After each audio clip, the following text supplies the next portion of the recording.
Hey, salut les amis, c'est Ludo, j'espère que vous allez bien. On se retrouve aujourd'hui pour une nouvelle vidéo.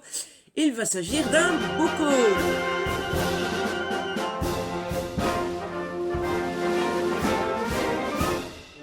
En effet, le mois de juillet est terminé. Il est donc grand temps de faire un petit point sur ce qui a rejoint notre pal, sur ce qu'on a acheté et reçu, surtout reçu. J'ai été gâté par les maisons d'édition, même si c'est pas la catastrophe totale. Et puis, ben, je vais vous présenter ça. Je vous ai déjà présenté la plus grosse partie, si ce n'est tout, dans les vlogs, mais je vous ai demandé sur Insta si ça vous intéressait quand même. Vous avez été nombreux à dire oui, et comme ça, bah, si jamais vous regardez pas les vlogs, eh bien, vous avez quand même le book haul. Et si jamais vous avez vu les vlogs et vous n'avez pas envie d'avoir une redite, eh ben vous regardez pas cette vidéo et puis c'est tout. Au moins elle est là, elle est dispo et après vous en faites ce que vous voulez. Tout d'abord, le premier livre que j'ai à vous présenter, c'est une belle bricasse. J'ai reçu la boîte à magie de Camilla Lackberg et Henrik Fexus aux éditions Actes Sud dans la collection Actes Noir. Je sais jamais si c'est Actes Noir, Actes Sud ou Actes Sud, Actes Noir. Toujours est-il que je l'ai reçu. C'est ma lecture en cours. Voilà, j'en suis ici. J'ai lu 289 pages déjà. C'est l'histoire d'un d'une policière qui va s'associer avec un magicien parce que il y a un méchant monsieur qui tue plein de monde, mais en reproduisant les plus célèbres tours de magie. Je sais pas si c'est dit dans... Ouais, c'est dit dans la première victime, par exemple, eh bien, elle est retrouvée, vous savez, dans les fameuses boîtes où on met quelqu'un dedans et après on met des épées et tout ça. Et puis on ouvre la boîte et tada! Soit la personne a survécu, soit la personne a disparu, mais tout va bien. Ben là, tout va pas bien puisque la personne, elle est décédée. Ensuite, j'ai reçu Nash, le tome 2 de Outsider.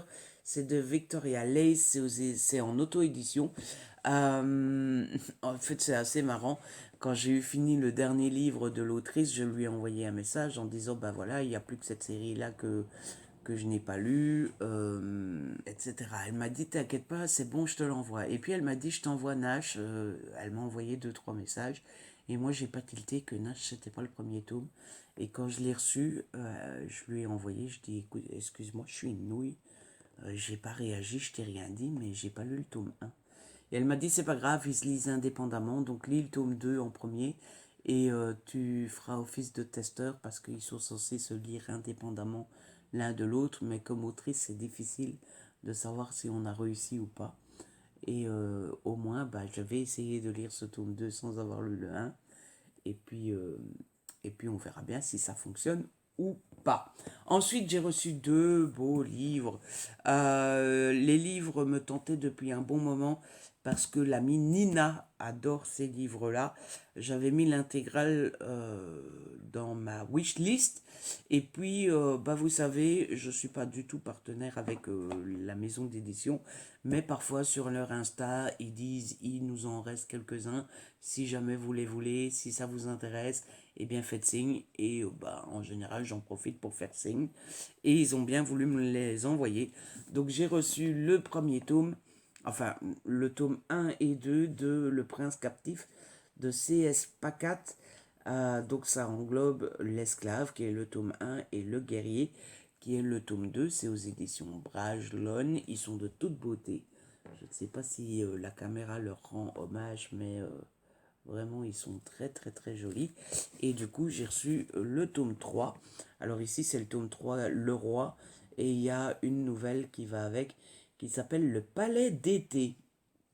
C'est forcément toujours de C.S. Paca. Et c'est toujours chez Brajlon, mais en tout cas, ils sont magnifiques. Et pour ce qui est de l'histoire, eh bien, on est avec Damon, qui est un héros pour son peuple et le légitime héritier du trône d'Aki Hélas. Mais lorsque son demi-frère s'empare du pouvoir, Damon est capturé, dépouillé de son identité et offert comme esclave de plaisir au prince d'un royaume ennemi. Beau, manipulateur et létal, son nouveau maître, le prince Laurent, incarne ce qui se fait de pire dans la cour de verre. Mais dans la toile mortelle de la politique vérétienne, les apparences sont trompeuses et lorsque Damon se retrouve pris dans un jeu de pouvoir pour le trône, il doit s'allier à Laurent afin de survivre et sauver son royaume, sans jamais oublier cette règle, cacher sa véritable identité à tout prix, car l'homme dont il a besoin est celui qui a le plus de raisons de le haïr. Ça donne envie ou ça donne pas envie? Ça donne envie, en tout cas je trouve. Ensuite, j'ai reçu le tome 2 de la saga Le Bureau des Ennuis Magiques, qui s'appelle Cocotte, Magie, Catastrophe. C'est écrit par Jupiter Fitton et Herbé Devaux. Je l'ai reçu parce que j'ai dit à l'autrice, j'adore cette saga. En fait, je lui ai parlé quand j'ai commencé le tome 1. Et j'ai tout de suite aimé le début du tome 1. Et je lui ai dit, j'adore. Et du coup, j'ai reçu le tome 2. Et il a fallu 3 semaines pour que ce tome arrive. Et j'ai toujours pas fini le premier tome. Voilà. Ouais.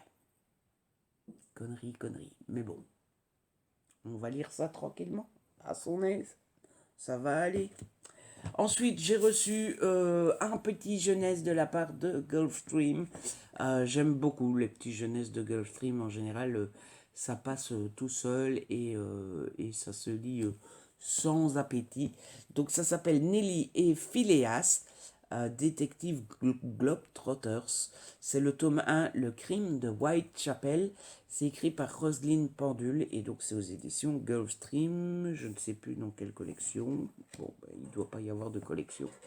Et ici, ça va être 2 personnes qui font qui parcourent le monde et qui vont faire une petite enquête. Et encore une fois, le livre est magnifique. Gulfstream fait vraiment des beaux livres. J'en ai reçu un autre, vous le verrez après, il est magnifique aussi. Ensuite, j'ai reçu 3 livres de la part de Cherry Publishing.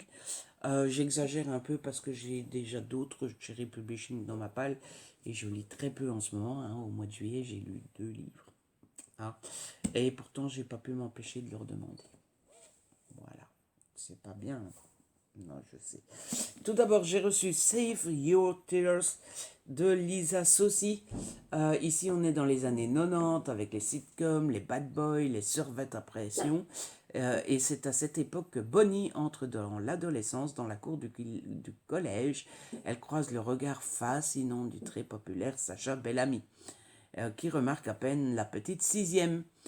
Si ses amis collectionnent les posters à l'effigie de leur star préférée, Bonnie, elle, préfère enquêter discrètement sur son crush jusqu'au jour où cet amour secret est révélé au grand jour. Heureusement, son meilleur ami Jérémy n'est jamais loin d'elle pour la protéger. Les années défilent, les gens partent, les liens se créent et se perdent. Malgré tout, Bonnie n'a jamais oublié les yeux de celui qu'elle idolâtrait. Mais que se passerait-il si, quelques années plus tard, la route du beau brin ténébreux recroisait la sienne? Ça donne trop envie.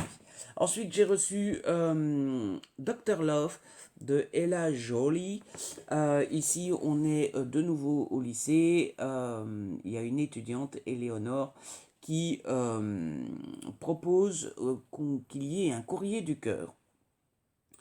Ils vont faire des équipes et elle va se retrouver en équipe avec le plus beau gars du bahut sportif et populaire qui s'appelle Alex.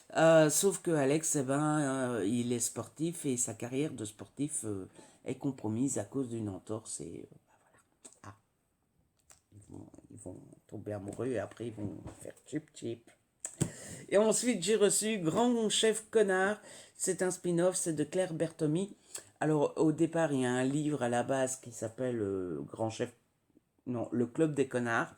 Mais aussi bien la maison d'édition que l'autrice m'ont assuré qu'on pouvait lire celui-ci sans avoir lu le Club des Connards. Donc, j'ai décidé d'essayer. C'est rien de bien spécial, c'est avec un chef qui est un connard. On ne fait pas plus classique. Mais, ça marche toujours. Ça marche toujours. En tout cas, avec moi, ça marche toujours. Moi, j'aime toujours ça. Et ensuite, j'ai reçu le deuxième livre dont je vous parlais de la part des éditions Gulfstream. J'ai reçu le dernier Lion d'Albâtre. C'est de Dana B. Chalice. C'est aux éditions Gulfstream, donc dans la collection Électrogène Fantasy. Je suppose que c'est pour ça que c'est la collection électrogène, mais il n'y a pas les tranches dorées. Parce que je pense, ou alors je dis une connerie, que c'était dans la collection électrogène qu'il y a les tranches dorées. Mais on a encore mieux, puisqu'on a une DOS jacket avec une magnifique petite carte. Oh, c'est trop beau! C'est trop beau!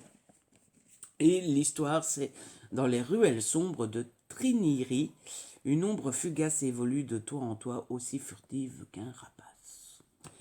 Ashtriri, une ancienne esclave de 17 ans, est devenue voleuse pour survivre, la meilleure d'ailleurs, et sa réputation a franchi les frontières. Le roi Defane la mandate afin d'accomplir une mission décisive. Impuissant devant une armée de démons à la progression implacable, le souverain à l'espoir fou Castriri retrouvera le dernier lion d'Albâtre, un mage guerrier légendaire. Dans cette quête, au cœur d'un environnement hostile, les convictions d'Astriri vacillent une à une face aux volontés des divines cosmiques, maîtresses du destin des mortels. Ouh, ça donne envie. Ensuite, c'est la même histoire que pour Le Prince Captif. Je ne suis pas partenaire avec la maison d'édition, mais ils ont fait une petite story en mode on en a encore, si vous les voulez, faites-nous signe. Et j'ai fait signe, je l'ai reçu. Donc j'ai reçu Jade Fire and Gold, c'est de June C.L. Tan, et c'est aux éditions Brajlon dans la collection Big Bang. Je l'ai reçu, je l'ai lu, j'ai adoré. On est dans un univers, un empire chinois avec Anne et Altan qui ont chacun une quête. Anne a une destinée et Altan, lui, veut se venger. Voilà, en gros, il va leur arriver plein d'ennuis. C'était super cool, mais on est dans un beau call, pas dans un update, et du coup, je vous en reparle. Le cadre a peut-être changé un petit peu. J'avais plus de batterie. Il a fallu que je mette la petite prise. Hein. Du coup, je pense que je suis plutôt comme avant, mais pas persuadé. Mais bon, on va continuer comme ça.